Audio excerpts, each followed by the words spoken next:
Majelis Hakim Pengadilan Tinggi Jakarta telah memvonis Harvey Muiz dengan hukuman 20 tahun penjara dalam kasus korupsi tata niaga komoditas timah. Selain itu, Harvey Muiz juga didenda 1 miliar subsidi 8 bulan kurungan penjara. Hukuman yang diberikan Majelis Hakim Pengadilan Tinggi ini lebih berat daripada yang dijatuhkan oleh Pengadilan Negeri Tindak Pidana Korupsi. 1. Menyatakan terdakwa Harvey Muiz telah terbukti secara sah dan meyakinkan bersalah melakukan tindak pidana korupsi yang dilakukan secara bersama-sama dan melakukan tindak pidana pencucian uang secara bersama-sama sebagai mana diatur di dalam dakwaan ke-1 primer dan ke-2 primer.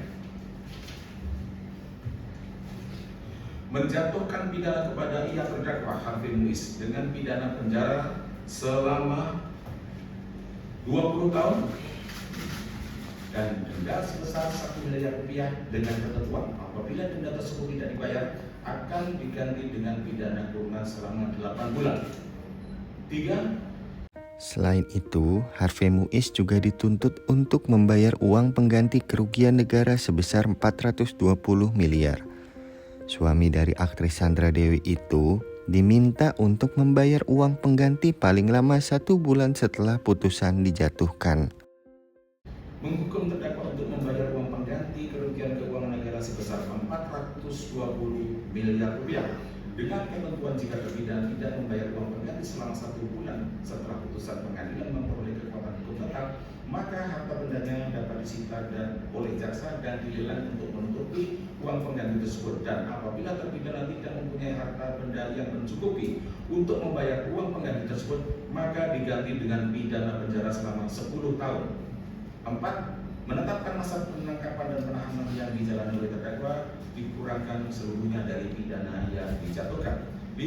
Menetapkan terdakwa tetap berada di dalam tahanan. Menyatakan barang bukti berupa sebagai berikut untuk menyingkat uraian putusan ini, maka daftar barang bukti yang bukti tersebut dianggap telah dibaca dan menjadi bagian yang tak terpisahkan dari rangkaian putusan ini. Majelis Hakim Pengadilan Tinggi menghukum 20 tahun penjara kepada Harvey Muiz karena tindakan yang dilakukannya menyakiti hati rakyat. Pasalnya, Majelis Hakim Pengadilan Tinggi Jakarta menilai saat itu kondisi ekonomi Indonesia tengah sulit.